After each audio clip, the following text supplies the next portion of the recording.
Milionário desesperado com sua filhinha recém-nascida, que não parava de chorar, ela estava procurando emprego com o peito cheio de leite.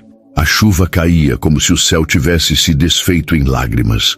Em meio ao temporal que varria a região serrana de Minas Gerais, um homem de terno amarrotado, relógio de ouro no pulso e olheiras que iam além da exaustão, andava de um lado para o outro dentro de uma mansão moderna, mas vazia de alma. Paulo Queiroz, aos 35 anos, dono de uma das maiores holdings de Butesmagis, tecnologia do país, acabava de descobrir que todo o seu dinheiro não valia um pingo de leite.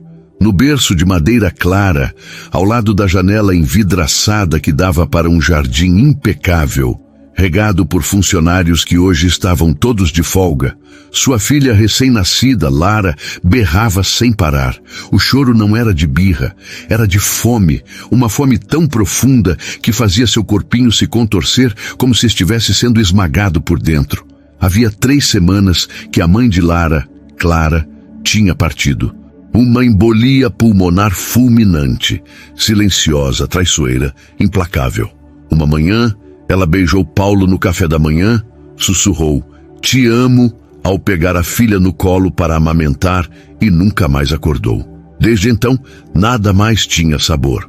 Paulo, que construiu impérios digitais com a frieza de um estrategista, se via agora de joelhos diante de uma mamadeira cheia de fórmula infantil importada, cuja embalagem prometia nutrição perfeita como o leite materno. Mentira. Lara cuspiu, chorou, virou o rosto.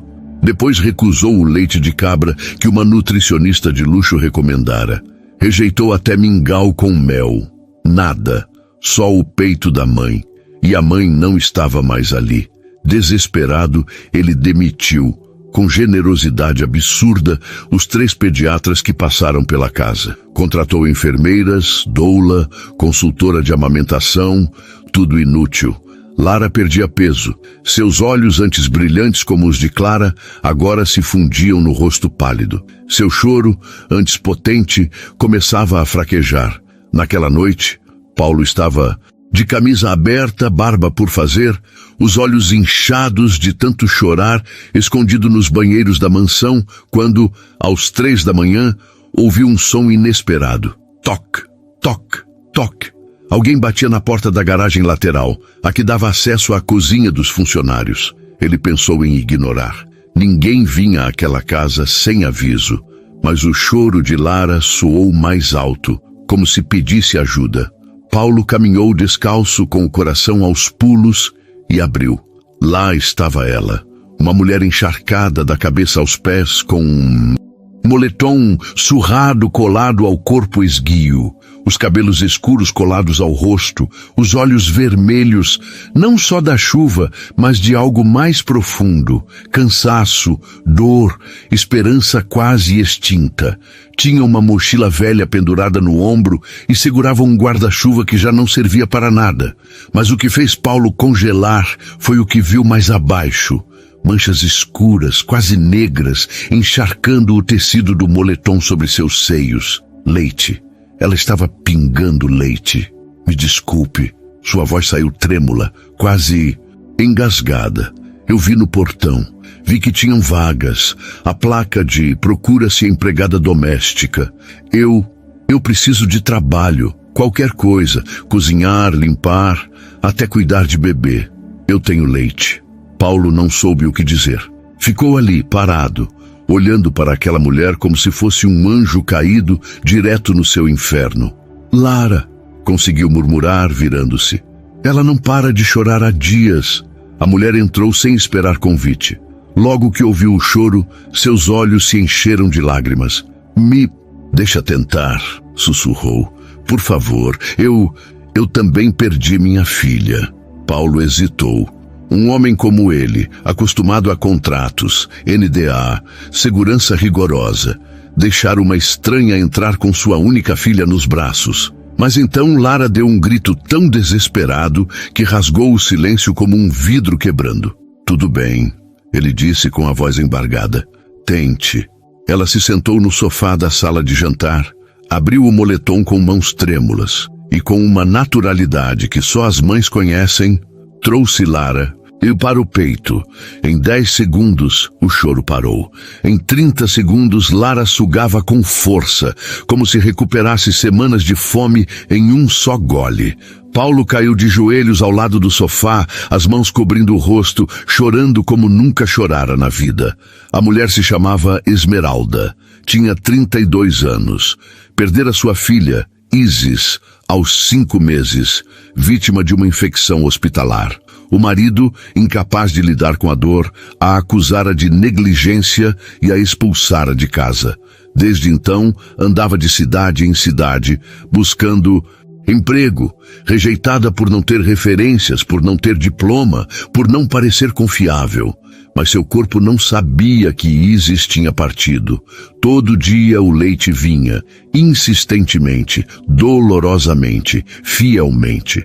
Naquela noite, sob o teto de uma mansão que custava mais que uma aldeia inteira, 2 corações quebrados se encontraram por acaso. Ela não vinha pedir esmola, vinha oferecer vida. E ele, o milionário que tinha tudo, percebeu que só agora, com os olhos cheios de lágrimas e os ouvidos, ouvindo o som suave de sua filha mamando, tinha encontrado algo que seu dinheiro jamais poderia comprar. Mas nem tudo era paz. Naquela mesma semana, os vizinhos começaram a notar uma mulher desconhecida morando na mansão dos Queiroz. Os empregados sussurravam nos portões. Nas redes sociais locais, mensagens anônimas surgiram. Ele contratou uma acompanhante para substituir a esposa. Dizem que ela apareceu do nada, grudada na casa dele. Paulo, mergulhado na sobrevivência de Lara, ignorava. Mas Esmeralda não podia ignorar. Ela sentia os olhares, sentia o peso do julgamento e, no fundo, temia perder aquilo que, por um breve instante, começou a se parecer com Lar. Mas isso era só o começo. Os dias que se seguiram àquela noite de temporal não trouxeram só alívio, trouxeram um novo ritmo à mansão que até então vivia em luto silencioso. Paulo Queiroz, o homem cujo nome aparecia nas capas de revistas de negócios e cujos jatos particulares cruzavam oceanos sem sequer perguntar a hora local, agora acordava às 5 da manhã, não por reunião com investidores, mas porque Lara começava a resmungar. E Esmeralda? Ela não era mais a mulher encharcada da chuva.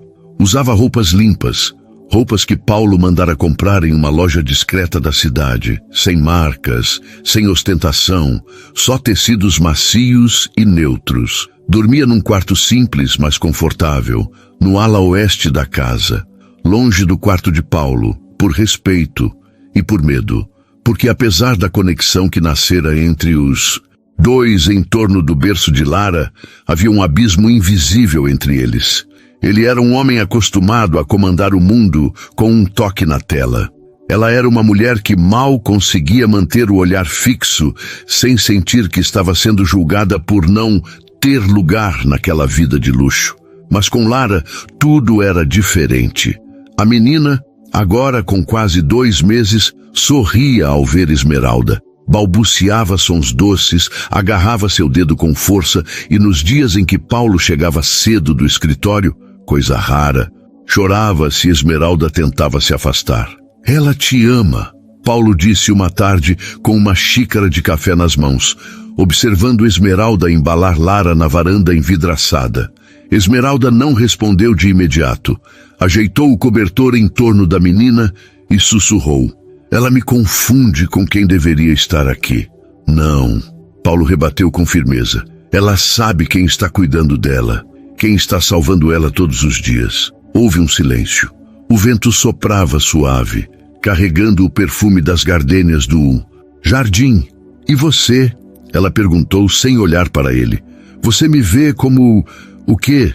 Paulo hesitou. Queria dizer, como alguém que trouxe luz de volta para minha casa.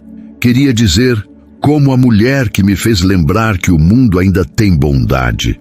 Mas, em vez disso, respondeu com cautela. Como alguém que entrou na minha vida no momento certo. Uma bênção, Esmeralda. Ela sorriu, mas foi um sorriso triste, porque bênçãos às vezes são temporárias. O primeiro gesto que mudou tudo foi numa tarde de quarta-feira que tudo começou a mudar. Não por drama, mas por um gesto simples. Paulo tinha voltado da reunião frustrado. A negociação com um novo investidor chinês havia desmoronado. Ele entrou em casa batendo a porta, jogou o paletó no sofá e, ao ver Lara rindo nos braços de Esmeralda, afastou-se com um "desculpe, não quero atrapalhar", mas Esmeralda não deixou. "Espere." Ela se levantou, colocou Lara no berço com cuidado e caminhou até ele. Não disse nada, apenas pegou uma toalha quente que tinha preparado para a massagem da menina e enrolou em torno do pescoço dele, que estava tenso como pedra. "Respire", ela sussurrou. Paulo fechou os olhos. Sentiu o calor espalhar-se nos músculos, a pressão suave dos dedos dela massageando sua nuca. "Você não precisa carregar tudo sozinho", disse ela tão baixo que parecia um segredo só entre os dois. Naquele instante, algo dentro dele se quebrou. Não de dor, de alívio. "Eu só não sei mais quem eu sou sem ela", admitiu, referindo-se à falecida Clara. "Você é o pai da Lara", Esmeralda respondeu. "E isso já é o bastante. Mas também pode ser mais. Pode ser feliz de novo." Ele olhou nos olhos dela e pela primeira vez não viu uma empregada ou uma salvadora.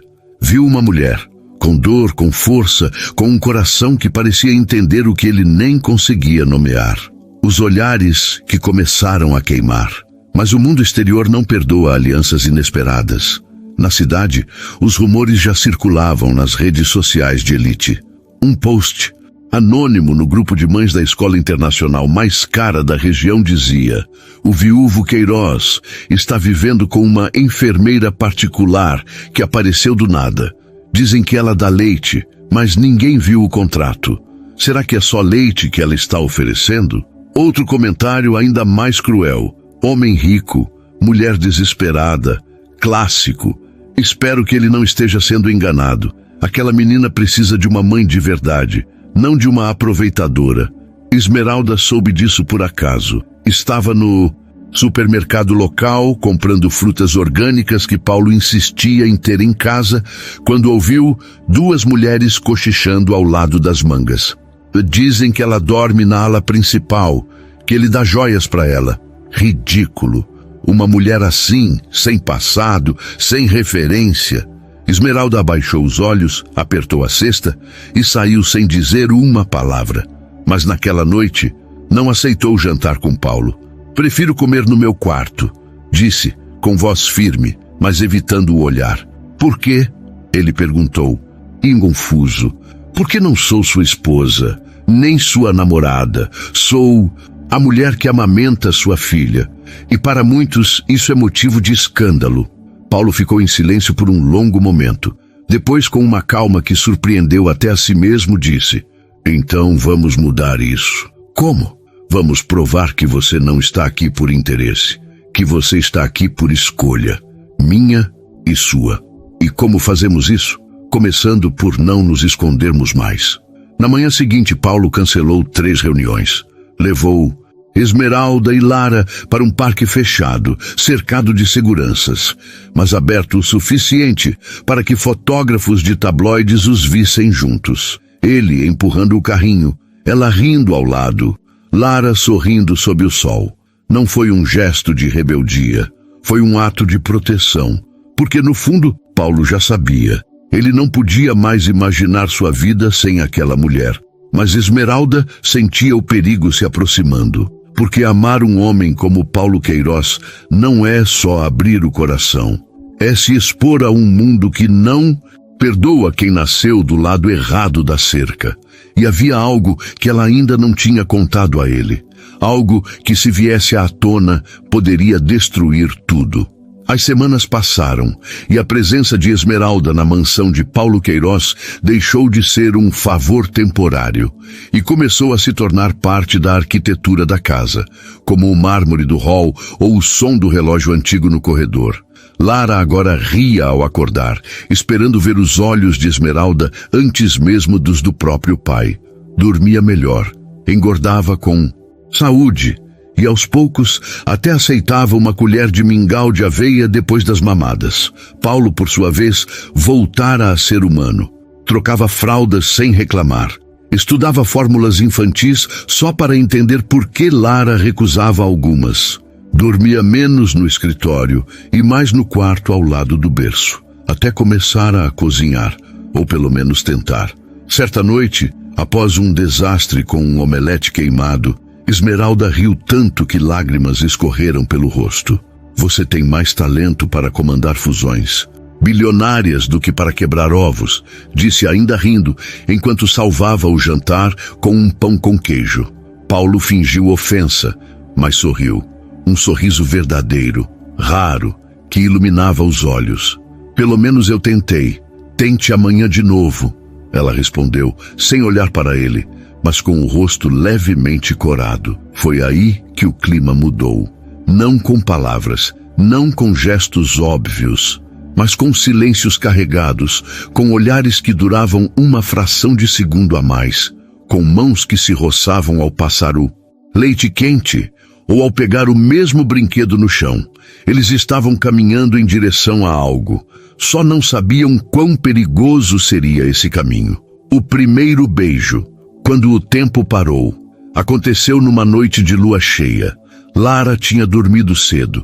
A casa estava em silêncio. Só o som do vento nas árvores e o crepitar suave do fogo na lareira da varanda. Paulo e Esmeralda estavam sentados em cadeiras de vime, cada um com uma xícara de chá de camomila. Você nunca me contou onde cresceu, Paulo disse, quebrando o silêncio. Ela hesitou, mexeu o chá, olhou para as estrelas. Em Belo Horizonte, bairro pobre, mas cheio de vida. Meus pais vendiam doces na feira. Trabalhei desde os 12 anos.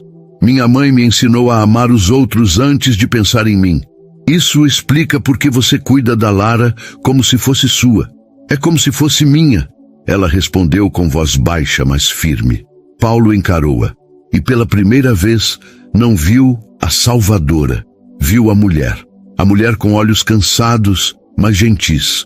Com mãos marcadas pelo trabalho, mas suaves ao tocar a filha.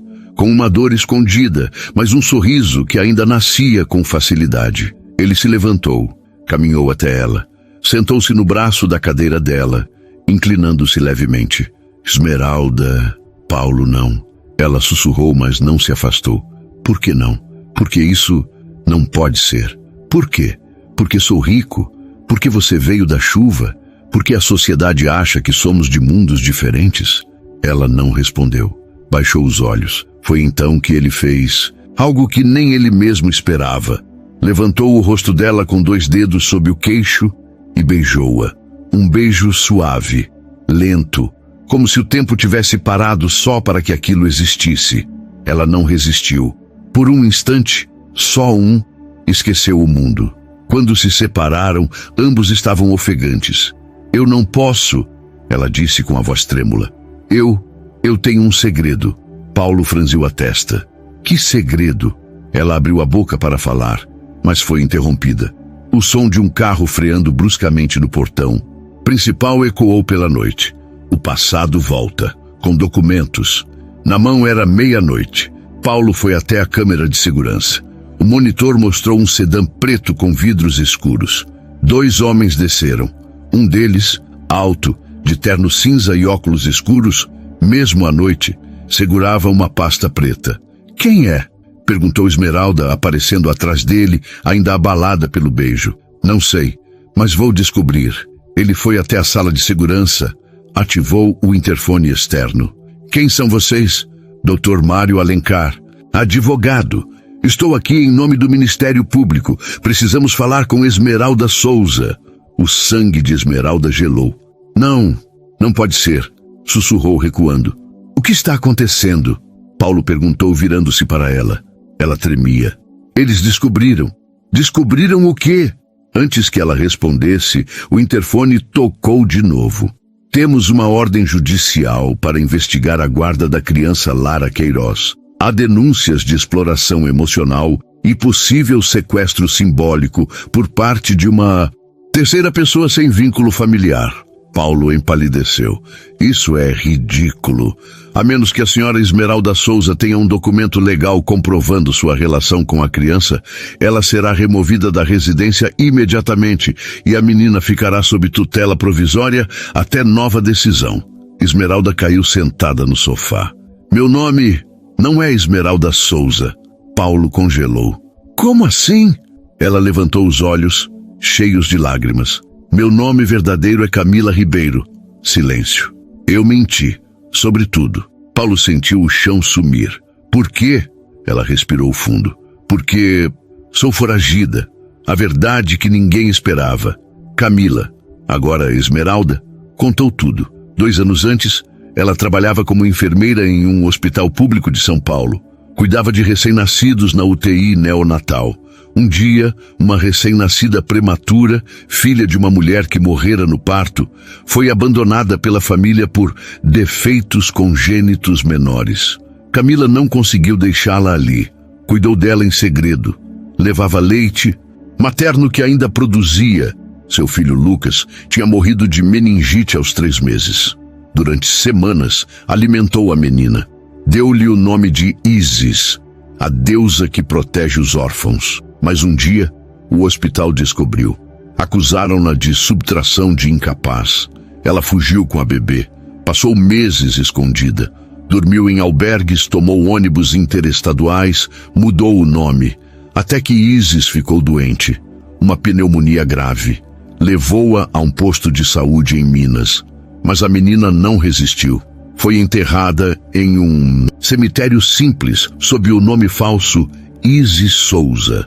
Desde então, Camila vivia como Esmeralda, apagando o passado, carregando a culpa, mas com o corpo ainda produzindo leite, como um lembrete constante do que perdeu e do que fez. Eu não sou criminosa, Paulo, ela chorou. Só queria salvar uma vida, como agora salvo a sua filha. Paulo ficou em silêncio por longos minutos. O advogado ainda esperava no portão. A verdade podia destruí-lo, mas então ouviu um som vindo do andar de cima. Lara, chorando. E sem hesitar, Esmeralda, Camila, correu escada acima, como sempre fazia. E Paulo, olhando para a câmera, viu a mulher correr não por instinto, mas por amor. Ele voltou ao interfone. Digam ao advogado que não há irregularidade nenhuma e que, se ele insistir em entrar sem mandado judicial específico, será processado por invasão de domicílio e assédio, e que minha filha está sob os cuidados da única pessoa que a mantém viva. Desligou. Subiu as escadas. Encontrou Esmeralda com Lara no colo, mamando calmamente, os olhos fechados em paz. Ele se sentou ao lado dela, na beirada da cama. Seu nome é Camila? Sim. Então, Camila, ele disse com suavidade. Eu não me importo com o passado. Só me importa o que você é hoje. Ela olhou para ele incrédula. Você não me denuncia? Eu te escondo. Ele respondeu. Se for preciso.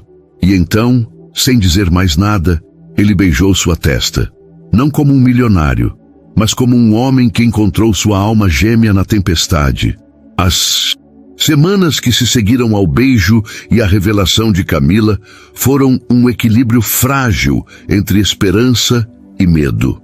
Paulo, determinado a protegê-la, contratou um advogado discreto, não um da elite de São Paulo, mas um defensor público aposentado que trabalhava com casos sociais em Minas. O homem, Dr. Elias, era um septuagenário de olhos cansados e coração firme.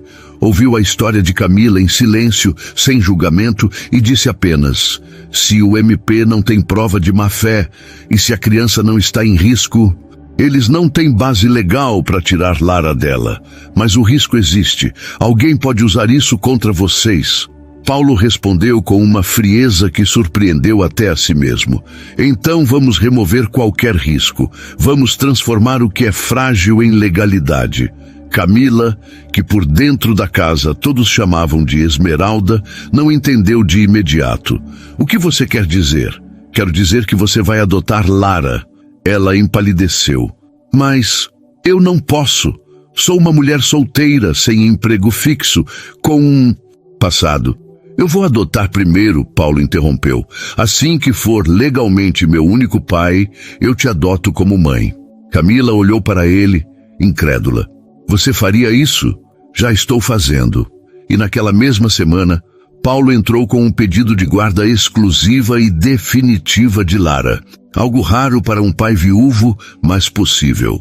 O juiz, comovido pela história e pela doação anônima de Paulo para o hospital infantil da cidade, aceitou o pedido em caráter emergencial. Mas o alívio durou pouco. A criança que apareceu na porta. Era uma tarde ensolarada. Lara brincava no jardim com um mobile colorido que Paulo havia mandado fazer sob encomenda. Camila a observava da varanda, segurando um copo de limonada caseira, outra nova rotina da casa. Foi então que um carro simples, um Fiat Uno branco, parou na entrada da garagem. Camila franziu a testa. Paulo estava em uma reunião remota no escritório interno. Do carro desceu uma mulher de meia idade, com roupas humildes, segurando uma menina de uns 4 anos pela mão.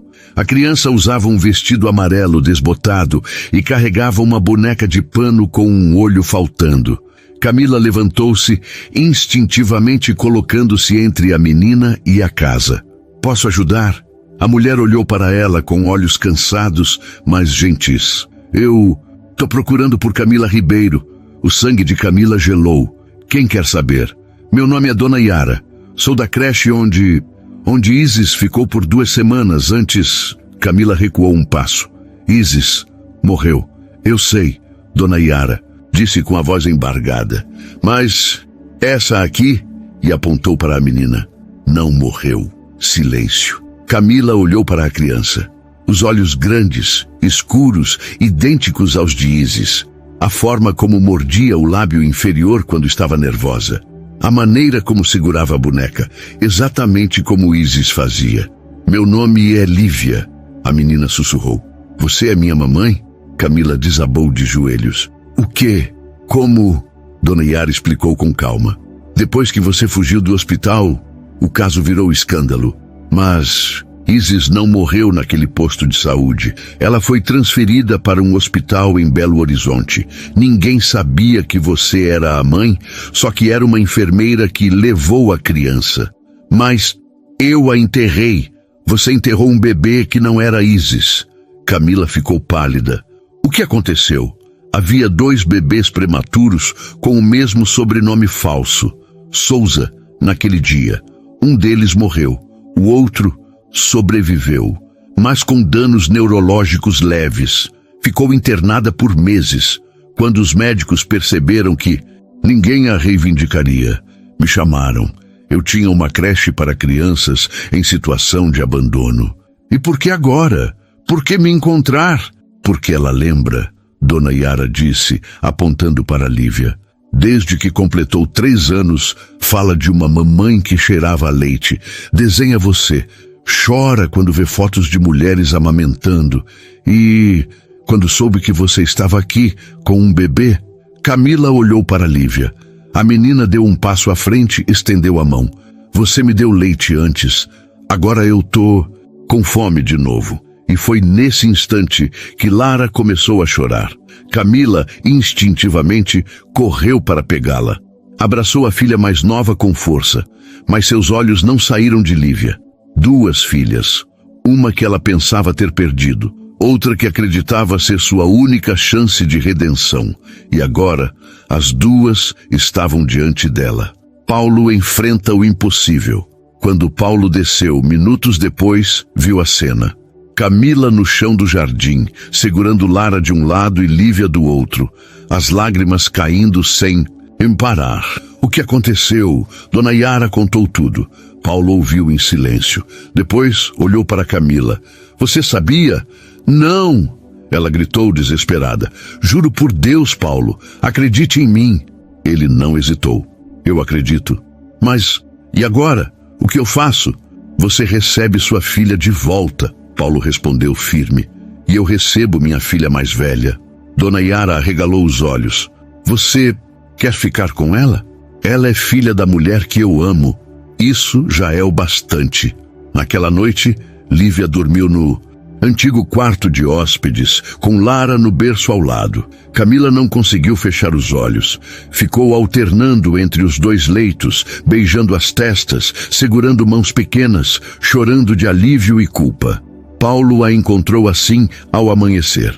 "Você vai ficar bem?" perguntou, sentando-se ao lado dela. "Não sei", ela sussurrou. "Como eu explico para Lívia que a abandonei? Você não a abandonou. Você a salvou. E agora vai criá-la, junto comigo." Ela olhou para ele com olhos cheios de dor e gratidão. "Por que você faz isso por mim?" "Porque você é minha família", ele respondeu. "E família não se escolhe quando está tudo perfeito. Escolhe-se quando o mundo desaba." O primeiro sinal de problema. Mas a felicidade recém-encontrada logo foi ameaçada. Na manhã seguinte, Dona Yara recebeu uma ligação anônima. "Cuidado com quem você entrega essa menina", disse uma voz distorcida. "Tem gente poderosa envolvida." Horas depois, um carro preto passou lentamente pela mansão. E naquela noite, Paulo recebeu um e-mail criptografado de um contato nos tribunais. "Cuidado, o caso da enfermeira sequestradora foi reaberto. Há um promotor novo, ambicioso, ligado a políticos. Ele viu seu nome e está usando isso como ponte para investigar seu patrimônio. Alegam que você pode estar lavando dinheiro ao esconder uma criminosa." Paulo apagou o e-mail, mas sabia. A guerra tinha começado. E dessa vez não era só sobre Leite, era sobre poder, vingança e quem realmente controlava a verdade. As semanas após a chegada de Lívia foram um turbilhão de emoções. A menina de 4 anos, com os olhos curiosos e a voz tímida, se adaptou com uma facilidade que surpreendia até Camila. Dormia agarrada à boneca de pano que trazia da creche, mas, ao acordar, sempre buscava Lara, como se reconhecesse nela uma irmã que perdeu antes mesmo de conhecê-la. "Você acha que ela sente falta da creche?" Paulo perguntou uma noite, enquanto preparava macarrão com molho caseiro. Sim, ele agora cozinhava. Mal, mas com amor. "Sente", Camila respondeu, cortando maçãs para o lanche das meninas. "Mas sente mais falta de não ter uma mãe. Agora ela me chama de mãe quando pensa que não estou ouvindo." Paulo sorriu. "Ela te chama de mãe até quando você está ouvindo. Só que você finge que não escutou." Camila corou.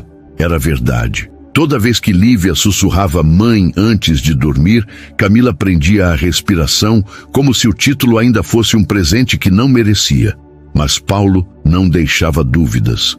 "Ela é sua filha, assim como Lara, e você é minha." E foi nesse clima de recomeço que o inimigo entrou pela porta dos fundos.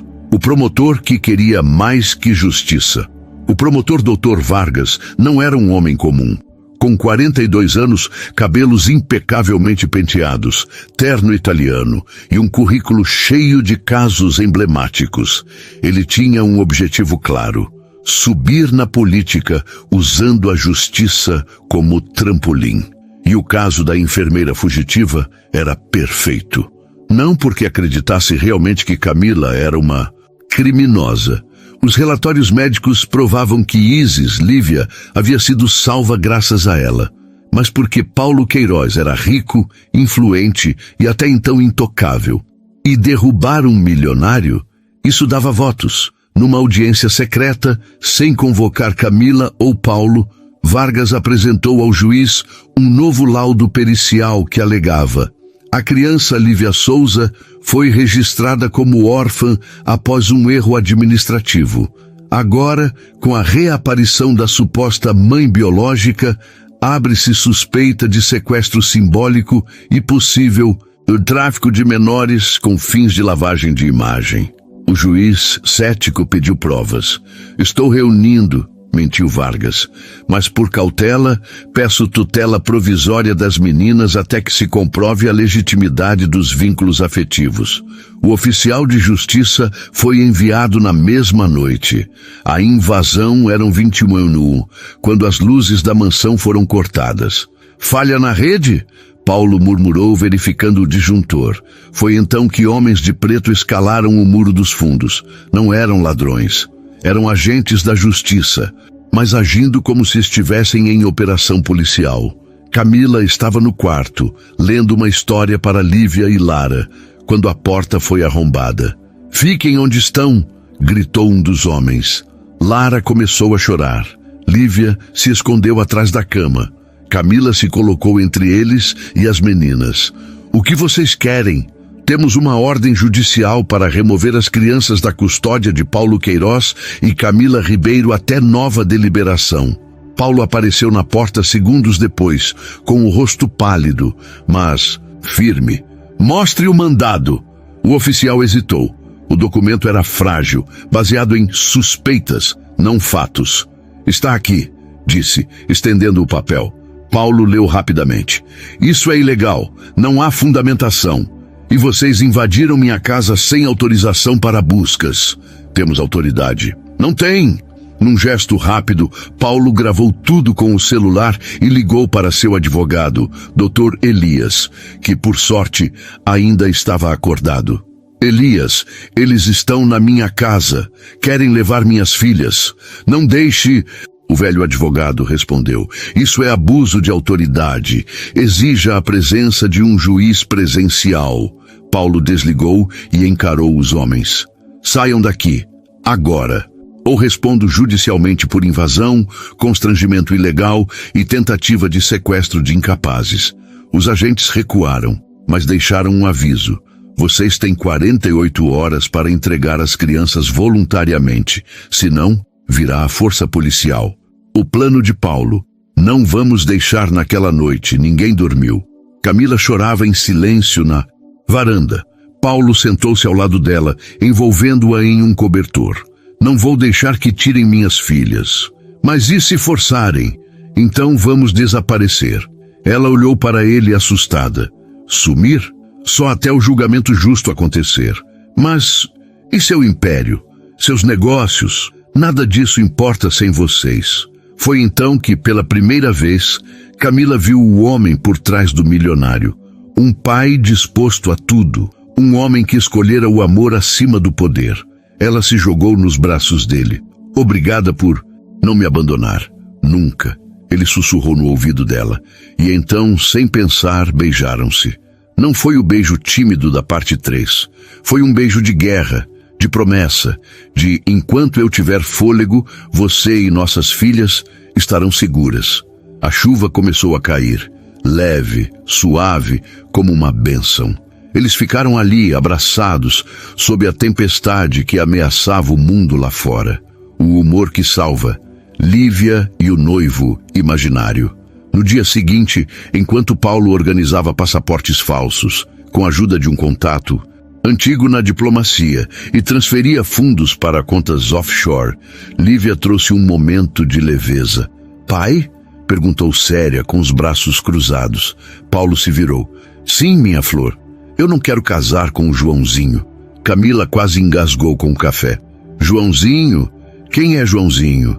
"O menino da creche. Ele disse que eu sou a noiva dele." Paulo franziu a testa. "Ele tem 4 anos?" "Tem. E quer me dar um anel de plástico." Camila explodiu de rir. Paulo fingiu indignação. "Escuta aqui, Lívia. Se algum menino te chamar de noiva de novo, me avisa que eu vou lá conversar com o pai dele." Lívia sorriu, mas então fez uma cara séria. "Então, o senhor é o noivo da mamãe?" Silêncio. Paulo olhou para Camila. Ela corou. "Sou mais que isso." Paulo respondeu com ternura. "Sou o marido dela no coração. E se Deus quiser, serei oficialmente também." Lívia pensou por um instante. Depois disse: "Tá bom, mas não pode dar anel de plástico. Tem que ser de ouro." Paulo levantou a mão como se jurasse. "Prometo." E Camila, sorrindo entre lágrimas, sussurrou: "Essa menina vai ser advogada." O telefonema que mudou o jogo naquela noite, um telefonema anônimo chegou ao celular de Paulo. "Dr. Queiroz? Quem fala?"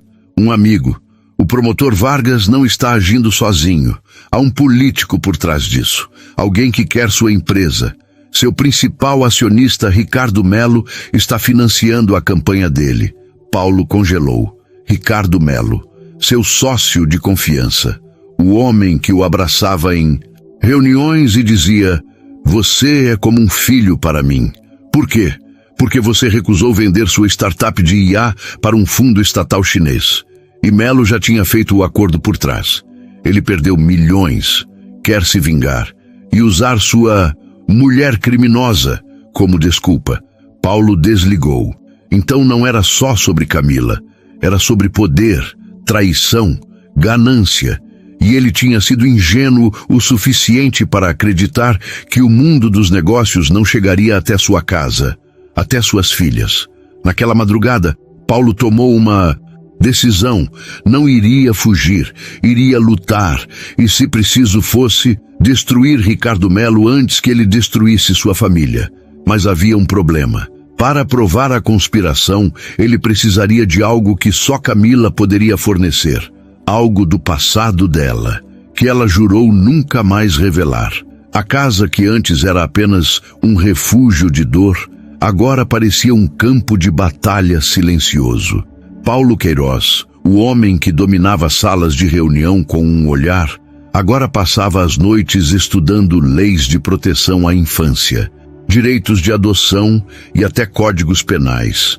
O inimigo não usava armas, usava documentos, influência e o peso do preconceito. E Camila, ainda chamada de Esmeralda por todos fora da intimidade, vivia sob o peso de um segredo que, se revelado por outros, poderia ser usado como arma. Mas Paulo não queria mais esconder. "Preciso que você me conte tudo", ele disse uma manhã, enquanto as meninas brincavam no jardim com uma caixa de espuma e água. Tudo sobre o hospital, sobre o erro administrativo, sobre os registros, qualquer detalhe que possa nos salvar. Camila hesitou. "Paulo, se eu contar, você vai se envolver numa teia que não é sua. É minha, sim."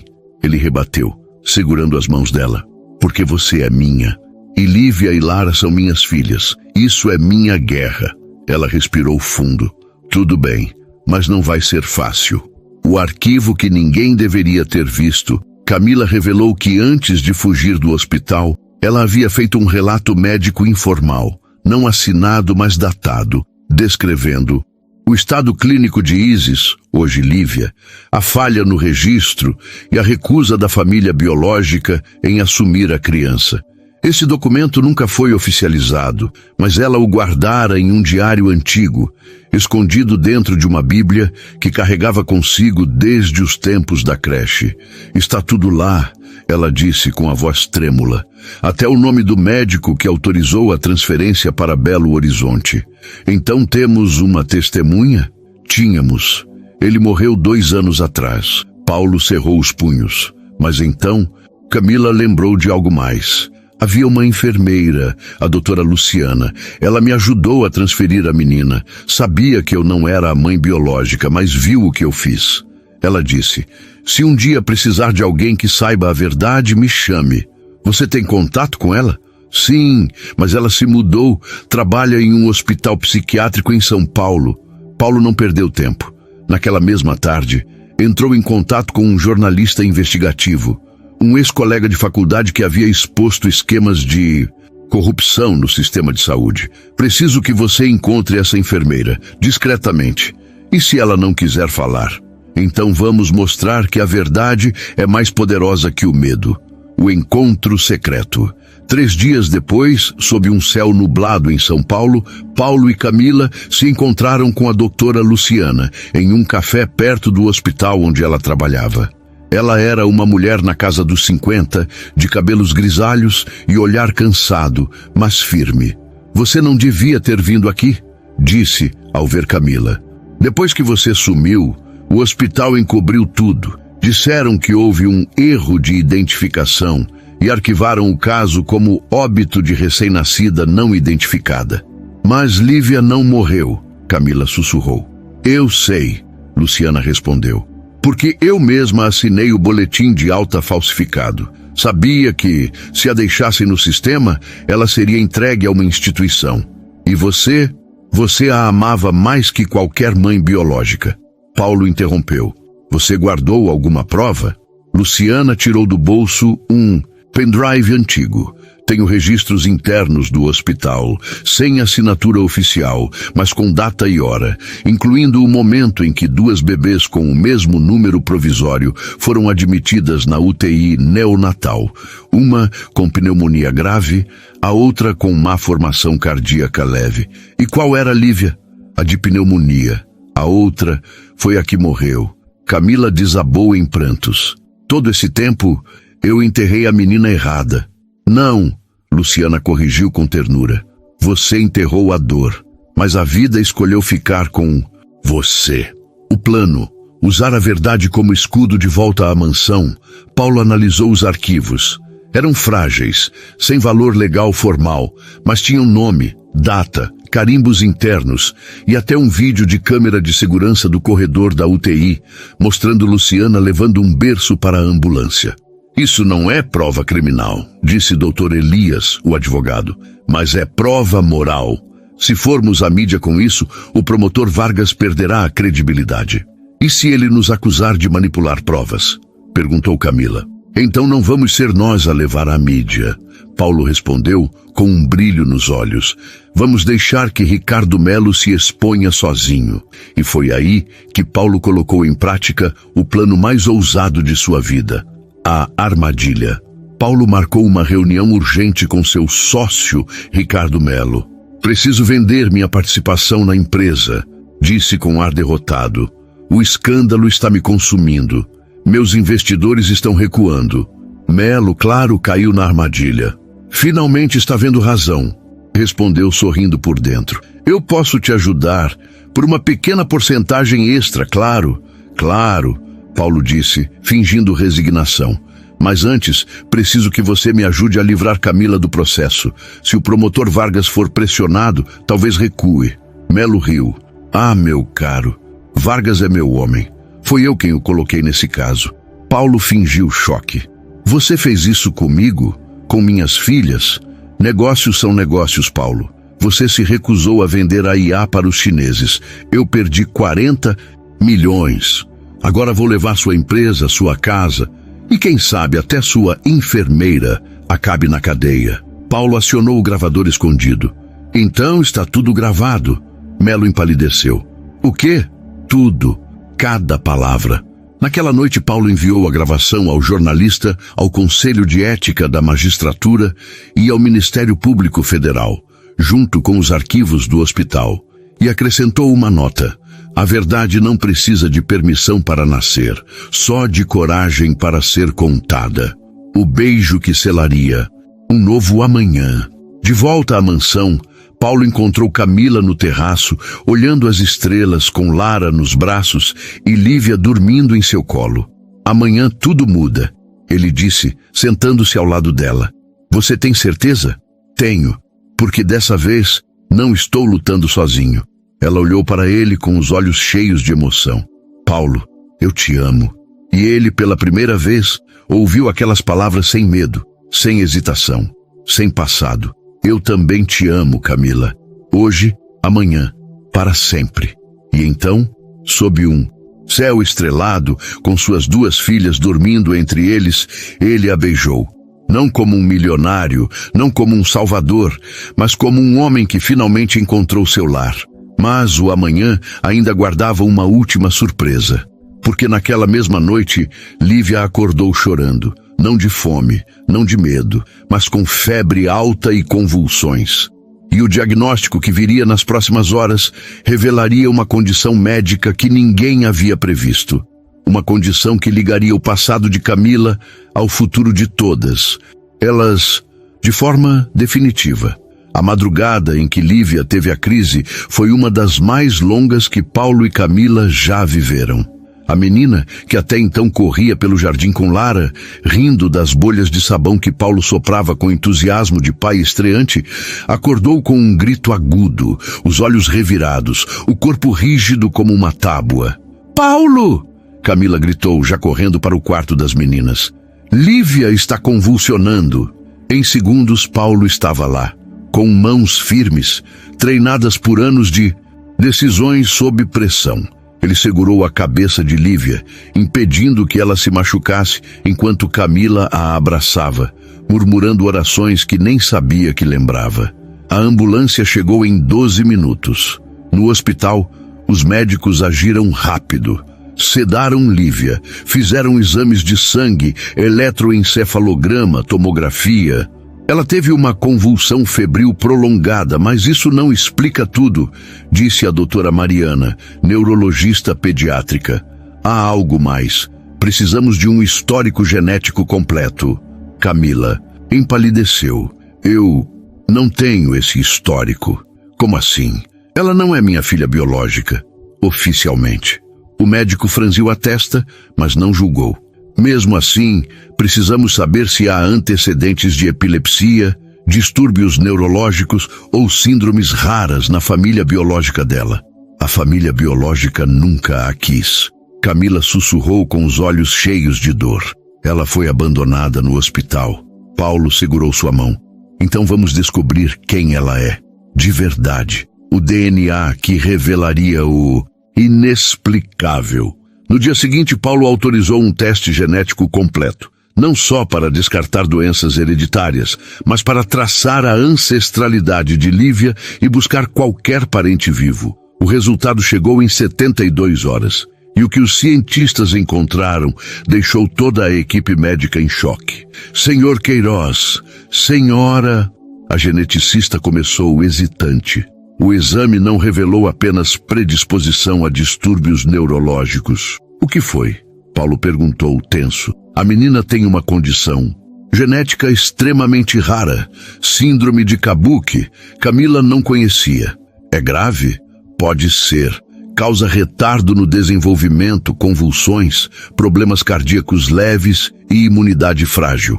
Mas, com tratamento precoce, a criança pode levar uma vida quase normal. Então, ela vai ficar bem? Vai, a médica respondeu com um sorriso suave. Se tiver acesso a terapias, medicamentos, amor e estabilidade emocional. Camila abraçou Lívia, que ainda dormia, pálida, com soro no braço. Ela vai ter tudo. Isso. Mas então o relatório trouxe algo ainda mais inesperado. Há algo mais, a geneticista continuou. Quando cruzamos os marcadores com nosso banco de dados, encontramos uma correspondência parcial. Correspondência com quem? Com você, senhora Camila. Silêncio total. Como os marcadores mitocondriais, que vêm apenas da mãe, são altamente compatíveis. Não iguais, mas próximos o suficiente para sugerir relação materna indireta. Paulo olhou para Camila. Isso é possível? Ela balançou a cabeça confusa. Eu nunca tive outra filha além de Lucas, e Lucas morreu com 3 meses. Mas e se Isis não fosse Isis? Paulo murmurou, com os olhos arregalados. Camila congelou. O que você quer dizer? E se, quando você resgatou aquela bebê do hospital, ela já fosse sua filha? Camila sentiu o chão sumir. Não, isso não faz sentido. Faz sim. Paulo continuou com a voz trêmula de emoção. Lembre-se, você estava amamentando Lucas até ele adoecer. Seu corpo ainda produzia leite. E quando foi ao hospital, viu uma bebê abandonada e seu instinto materno falou mais alto. Mas ela não tinha nada a ver comigo. E se tivesse? A geneticista explicou. Às vezes, em casos de perda perinatal, o corpo da mãe continua produzindo leite por meses e o sistema imunológico retém assinaturas genéticas que podem ser ativadas em situações de vínculo extremo. Isso quer dizer que você não resgatou uma estranha. Você resgatou a filha que o destino lhe devolveu, mesmo que de forma misteriosa. Camila caiu em prantos. Lívia, é minha filha de verdade? Do coração, sim, Paulo disse. E agora, talvez até do sangue. O mistério da maternidade biológica. Dias depois, com a ajuda do jornalista investigativo, Paulo descobriu algo incrível. No mesmo dia em que Lucas morreu, uma mãe solteira deu à luz uma menina prematura no mesmo hospital e desapareceu sem registrar a criança. Essa mãe era irmã gêmea de uma amiga próxima de Camila na época do hospital. E Camila doou Sangue para essa amiga durante a gravidez. Um gesto de solidariedade. O DNA da amiga e de Camila compartilhavam marcadores raros. Por isso, o corpo de Camila reconheceu Lívia como sua. Não era filha biológica direta, mas era sobrinha de sangue. E em termos de amor, isso não fazia diferença. O momento mais engraçado da crise. Enquanto Lívia se recuperava no hospital, Lara, entediada, começou a imitar a irmã. De repente, a bebê de 8 meses caiu para trás no berço, ficou de olhos arregalados e ficou totalmente imóvel, como se estivesse tendo uma convulsão. Camila gritou. Paulo pulou da cadeira, até que Lara abriu a boca e deu uma risadinha. Ela estava brincando. Paulo exclamou aliviado e rindo. Lívia, fraca mas acordada, olhou para a irmã e disse: Lara é fofa demais. Todos na enfermaria riram, até a enfermeira. Foi o primeiro momento de leveza em dias. O amor que venceu o medo. Naquela noite, Paulo e Camila caminharam pelo jardim do hospital, de mãos dadas. Você acreditou em mim, Camila disse, mesmo quando eu mesma duvidava. Porque eu vi o que você fez por Lívia, por Lara, por mim. E agora? Agora... Ele parou, tirou do bolso uma caixinha de veludo azul. Agora eu te peço algo que já deveria ter te pedido há muito tempo. Ele se ajoelhou. Camila Ribeiro, você aceita se casar comigo? Não como Esmeralda, não como enfermeira ou salvadora, mas como minha esposa, mãe das minhas filhas, dona do meu coração. Ela chorou, sorriu, assentiu. Sim, 1000 vezes sim. E ele colocou no dedo dela um anel simples de ouro com uma pequena pérola, símbolo de lágrimas transformadas em luz. Mas enquanto celebravam, um homem observava de longe, Ricardo Melo, com um advogado ao lado e um documento na mão. Pedido de tutela de emergência, risco de negligência médica e manipulação emocional. Ele sorriu. Ainda não acabou, Paulo. O anel no dedo de Camila parecia brilhar com uma luz própria, não por ser de ouro, mas por ser a primeira promessa de paz que ela recebia. Em anos, nas semanas seguintes ao pedido de casamento, a mansão deixou de ser um abrigo de emergência e se tornou de fato um lar. Os quartos foram reorganizados. Lívia ganhou uma cama com cortinas cor-de-rosa e prateleiras para seus desenhos. Lara, agora com 9 meses, tinha um tapete de atividades no centro da sala, onde rastejava com determinação de general. E Paulo, ele contratou uma professora particular para Lívia, não só para reforçar o desenvolvimento cognitivo afetado pela síndrome de Kabuki, mas para ensinar a menina a lidar com o mundo com confiança, não vergonha. Ela não é deficiente, Paulo disse à educadora no primeiro dia. Ela é diferente, e vou garantir que o mundo a veja com respeito, não pena. Camila, por sua vez, começou a frequentar terapia, não por fraqueza, mas por coragem. Preciso perdoar a mim mesma, confessou com lágrimas silenciosas, por ter acreditado que não merecia ser mãe depois de perder Lucas. Mas você é mãe de 2 meninas agora, disse a terapeuta, e elas te amam exatamente como você é. O casamento sobe às estrelas. Paulo queria algo simples, íntimo, verdadeiro. Organizou uma cerimônia no jardim da mansão, sob um céu limpo de inverno, com luzes de fada penduradas nas árvores e um arco de madeira coberto com flores brancas. Convidou apenas quem importava. Dr. Elias, o velho advogado, Luciana, a enfermeira que salvou a verdade, Dona Yara, da creche, e 2 amigas de Camila dos tempos do hospital, mulheres que nunca a julgaram, mesmo quando o mundo virou as costas. Lívia foi a dama de honra, de vestido amarelo, o mesmo que usava quando chegou, agora limpo e reformado. Lara, nos braços de uma babá de confiança, usava um laço branco no cabelo. Quando Camila desceu pela alameda de pedras, com um vestido simples de linho e os olhos brilhando, Paulo esqueceu até de respirar. Você é a mulher mais linda que já vi, sussurrou, segurando as mãos dela diante do oficiante. E você é o homem que me devolveu minha alma, ela respondeu.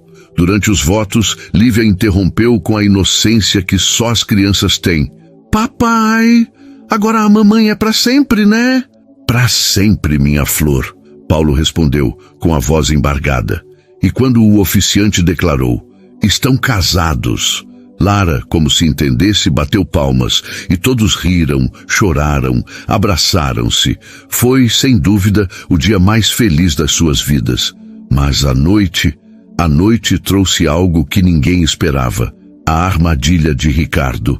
Enquanto a família celebrava com um bolo caseiro e suco de frutas, Ricardo Melo observava tudo de longe, não com os próprios olhos, mas através de uma câmera escondida que um ex-funcionário de Paulo havia instalado meses antes, sob promessa de dinheiro.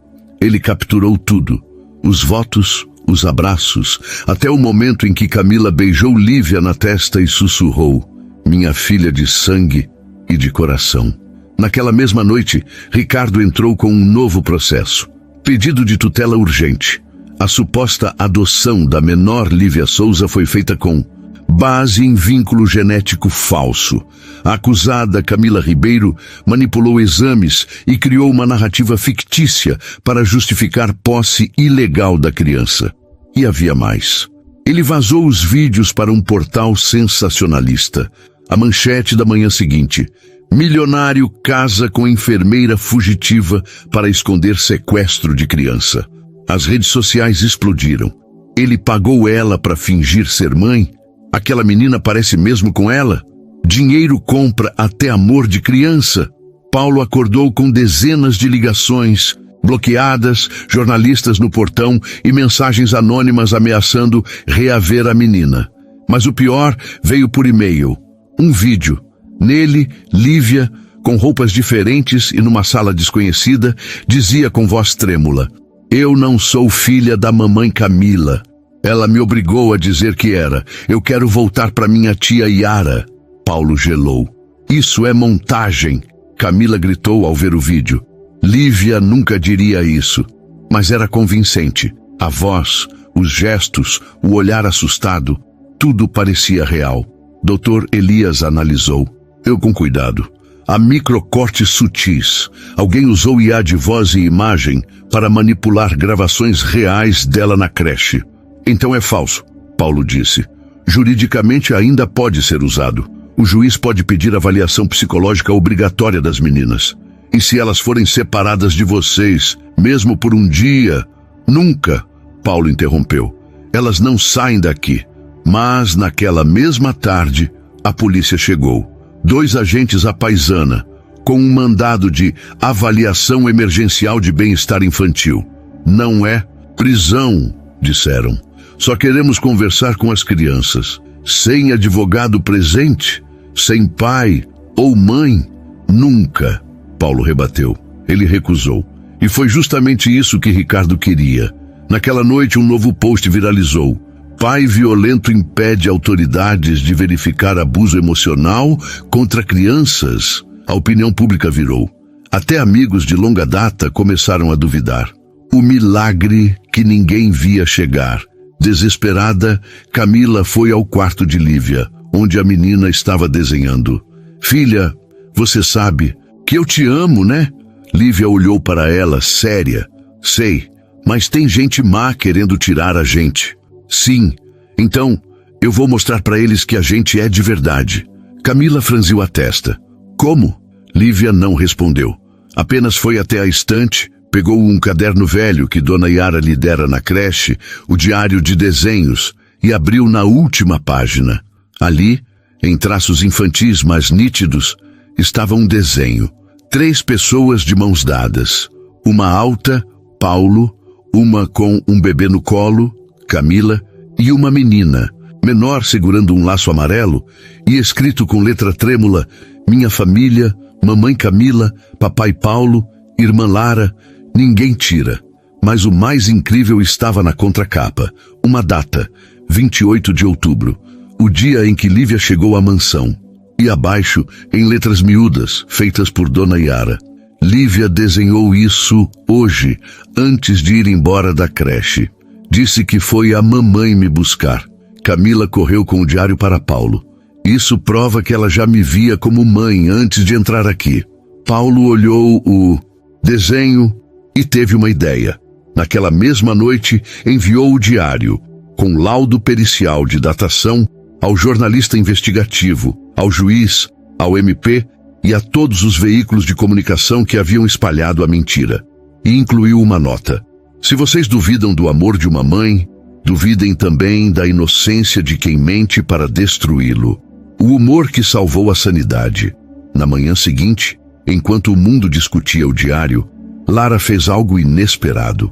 Arrastou-se até o jardim, pegou um sapato de Camila e enterrou no vaso da roseira. Lara! Camila riu. Por que fez isso? Paulo, observando, disse com seriedade. Ela tá plantando o sapato para nascer uma mãe de sapato novo.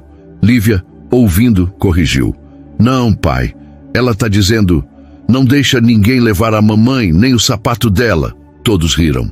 E naquele momento, entre risos e lágrimas, a família estava inteira.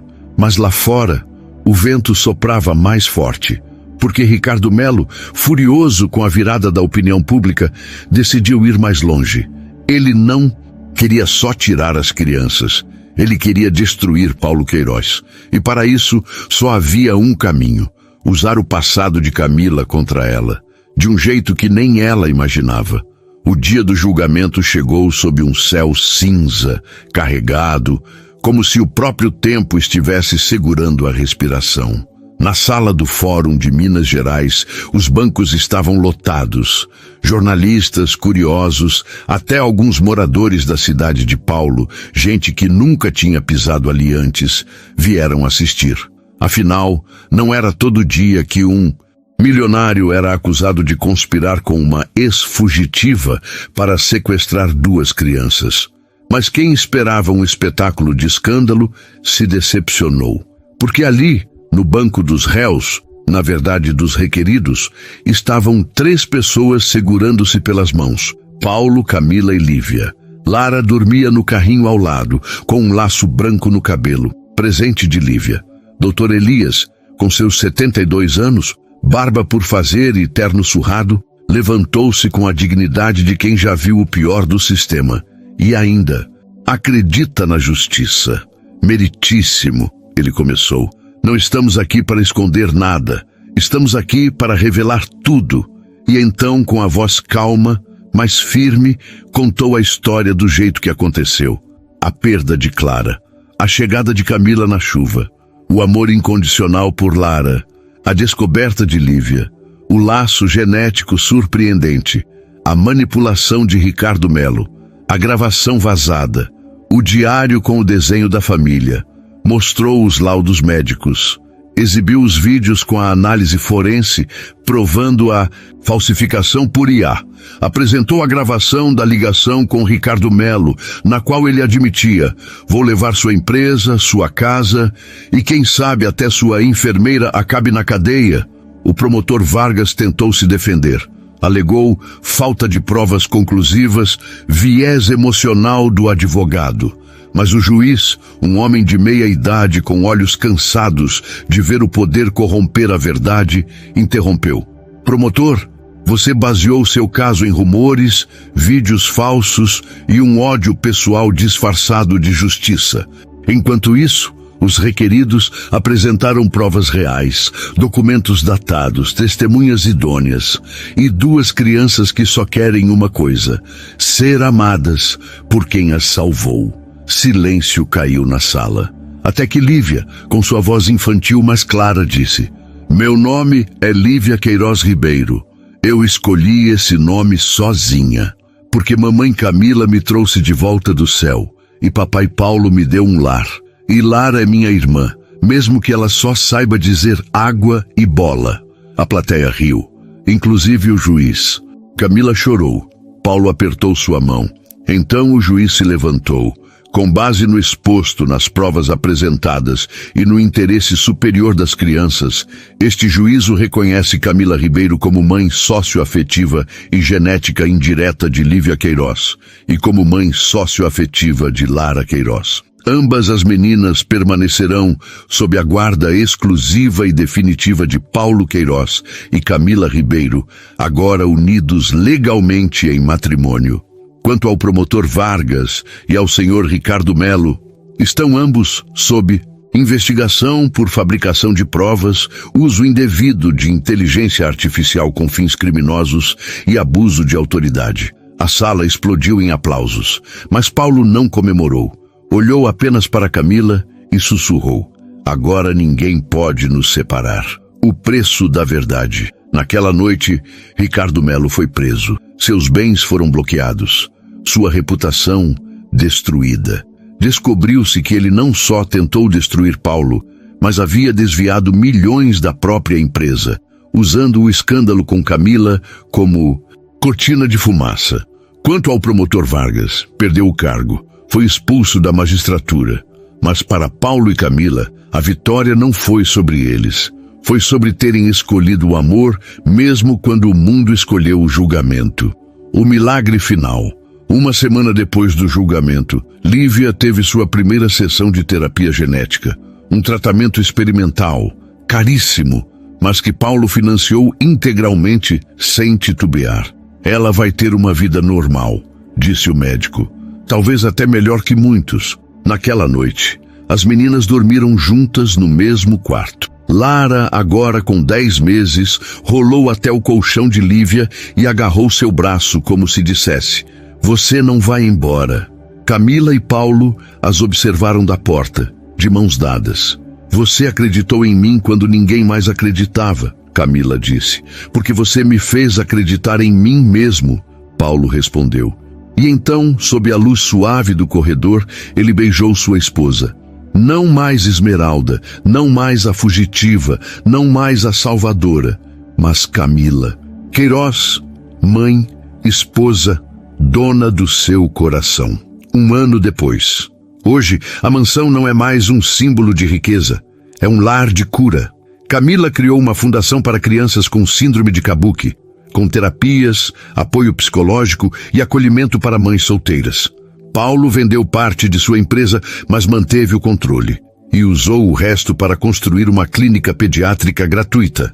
Lívia, com 5 anos, dá palestras nas escolas. Sim, ela, com sua voz doce e seu jeito firme, ensina às crianças que ser diferente é ser especial. Lara, com 1 ano e 10 meses, é a mascote da casa e o terror dos jardineiros, porque insiste em enterrar sapatos nos canteiros. E Paulo e Camila, eles ainda caminham à noite pelo jardim, como naquela primeira noite sob as estrelas. Só que agora não há mais medo, só gratidão, porque a vida os quebrou, para depois reconstruí-los juntos. E na parede da sala, emoldurado, está o desenho de Lívia. 3 pessoas de mãos dadas. Minha família, ninguém tira, e ninguém mais. Tentou. Há histórias que nascem para entreter, e há histórias que nascem para curar. Esta é uma delas, porque no fundo, todos nós já fomos de alguma forma Camila, com o coração cheio de leite que ninguém queria, com as mãos vazias e o peito cheio de amor sem dono. Ou Paulo, segurando nos braços alguém que amamos profundamente, mas não sabemos como salvar. Ou até Lívia, buscando um lugar onde o nosso ser diferente não seja motivo de exclusão, mas de abraço. A vida não espera que sejamos perfeitos para nos dar um milagre. Ela só pede coragem. Coragem para bater na porta errada na hora certa. Coragem para abrir a porta mesmo quando o coração está em pedaços. Coragem para dizer: eu escolho você, não por obrigação, por amor. E, acima de tudo, coragem para acreditar que família não se herda, se constrói, com mãos sujas de terra e lágrimas compartilhadas, com noites em claro e cafés frios, com beijos roubados sob a chuva e juras sussurradas no escuro, com filhos que não nasceram do nosso ventre, mas do nosso cuidado, com passados quebrados que aos poucos se colam com o cimento do perdão. Ninguém precisa de uma mansão para ter lar, ninguém precisa de sangue para ter laço, e ninguém precisa de permissão para amar, porque o amor verdadeiro não pede licença. Ele simplesmente chega, na forma de uma mulher encharcada, de um bebê que recusa a mamadeira, de uma menina que desenha sua família antes mesmo de saber soletrar mãe. E quando o mundo tentar dizer que você não merece esse amor, lembre-se, quem salva uma vida ganha o direito de construir uma nova. Então, se hoje você se sente invisível, abandonado, fora do padrão, saiba que você é leite para alguém que está morrendo de sede de carinho. Você é abrigo, você é recomeço, você é família. E nunca subestime o poder de um gesto simples. Um beijo, um abraço, um fica, dito com os olhos. Porque foi assim, em silêncio e em verdade, que dois corações partidos criaram um mundo onde duas meninas puderam crescer, sabendo que ser amadas era seu direito. Que esta história não termine aqui, que ela viva em você, na sua escolha de acolher, na sua coragem de perdoar, na sua decisão de amar além do medo, porque no fim das contas não somos lembrados pelo que acumulamos, mas pelo quanto fomos capazes de dar. E você? Quem espera por você na chuva? E em quem você se tornou quando alguém precisou de um milagre? E você foi a resposta. Se esta história tocou seu coração, compartilhe. Alguém, em algum lugar, precisa ouvir que ainda há esperança e que mesmo quando tudo parece perdido, a porta certa sempre se abre. Basta ter coragem de bater, com amor, um coração que acredita em você.